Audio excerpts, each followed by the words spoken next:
big city. They say if you tire of London, you tire of life. But isn't it interesting that for all London's glitz and glamour, you're never more than a stone's throw from a rat, or a click away from the surveillance cameras. Scratch under the surface, and you'll find a city as overrun by criminals as it is by rodents. No one knows this better than the team behind the Getaway.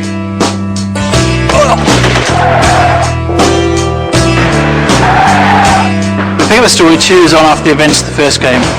A simple bank job goes wrong, a small-time thug gets in Rover's head, and there's a cop-out for revenge. To the untrained eye, the city seems huge. But to those in the know, it's really all about rights. Who controls which patch?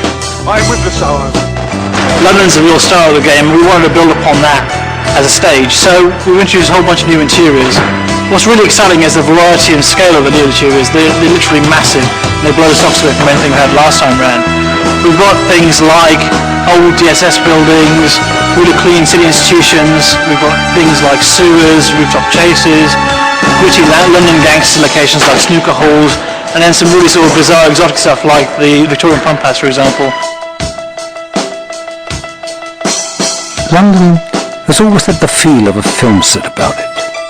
From the litter blowing up in the streets to the billboards blinking brightly into the darkness. This time round the look is definitely a little bit more darker. It's more sinister in terms of the amount of detail that we'll be having. That has just gone up exponentially. Don't believe those who tell you that only cabbies and madmen drive in the capital. And a car. How you get them is your business, but having the right transport is essential. We've got everything that you would expect to see on the streets of London. So we've got hatchbacks, we've got estates, we've got white vans, we've got buses, we've got taxis. We've also got motorbikes as well in there for the first time, and the motorbikes really do add something to the dynamics of the game. The main changes that we've made to the handling of the cars this time round are to improve the predictability for the player. In the first Getaway game we had very realistic dynamic handling to the cars, but it did mean that when you're travelling at great speeds through the narrow streets of London with a lot of traffic coming head on towards you, it could make it quite difficult to get through those gaps and get round those corners in a predictable sort of way. So we've made the handling a little bit more easy for the players to do that kind of manoeuvring that they want to do. It improves the fun really of the driving missions.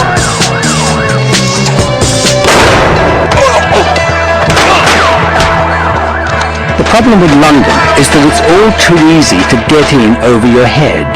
You try to keep a low profile, but somehow the city has a way of drawing you in. The thing with Eddie is he's a traditional East End gangster in every sense of the word. Traditional values of honour, loyalty and loving your mum. This is exactly what Eddie's about. Eddie is from the world of the first Getaway. He's old school, Bethnal Green, much the same as Charlie Jolson was, from that same kind of mindset. I do look like him, and I do, as crazy as anyone can be. You know, I've lived like Eddie O'Connor. I've been a boxer, I've been a fighter, I've been a heavy for, if you want to call them, gangsters. He's agile and he's smart. He's no stranger to guns, but he's not afraid to use his fists, and a good brawl is what he's into.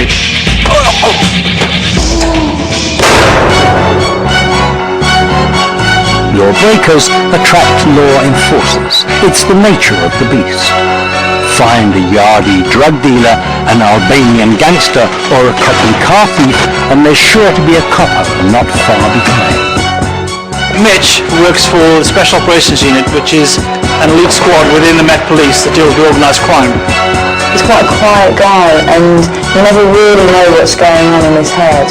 And we see at the very beginning of the game a flashback to something that happened in his life. He's actually been off the force for 2 years. Put the gun down! Initially, Mitch is not actually trusted greatly by a couple of his colleagues, and even his senior officer, Monroe, is slightly suspicious of him. I'll pretend I didn't see that. As a juvenile, he was involved in a lot of crime. The army kind of straightened him out, but he's still got his dark past, and in the story he's kind of on edge between being the good and the bad. Calm down, Mitchell.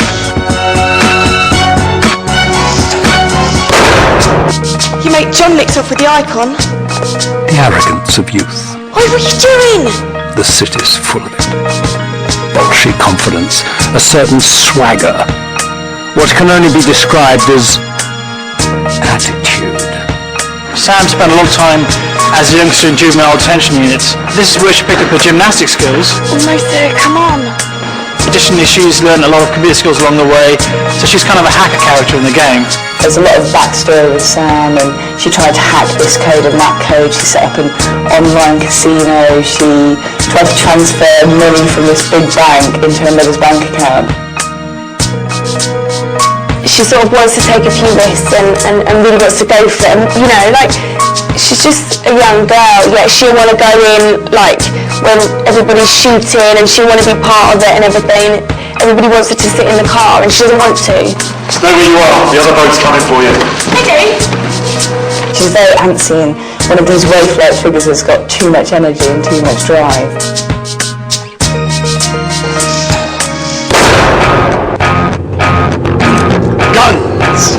Even criminals yearn for the better things of life.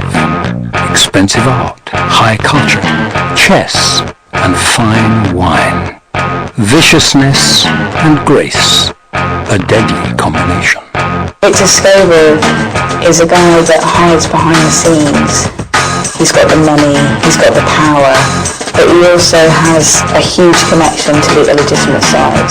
If you've ever met those people that when they watch you, they make you nervous, that's one of the things that, as a key, I went for with Viktor, which is that thing that he can smile and be watching you as if you're already gotten rid of him. The character I play is Viktor's girlfriend, Zara. And Zara's a very hard woman, and anyone that crosses her will realise this. However, when she's around Viktor, she's a totally different person. She's seen, but she's definitely not heard. So how do you create a soundtrack worthy of the capital city? Can you really capture the contrasts of light and dark in a music score?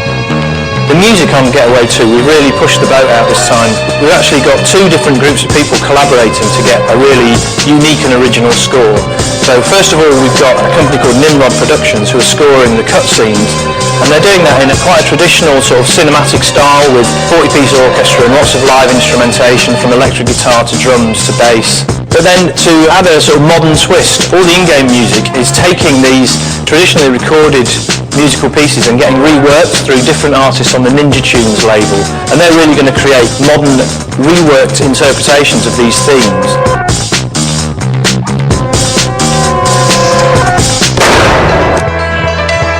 Having the inside know-how is the only way to get what you're after.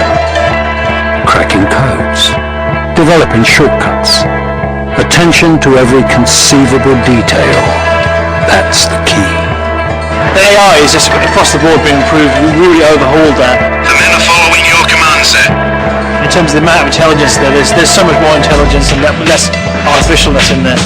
We've also added group behaviour, which you can see a lot with the SO19, so they can sweep through a building. Some may go into a particular room, some may stay on their path, others may be backing them up. This is important, we feel, to give the kind of reality of the team mechanic which you can get in gameplay.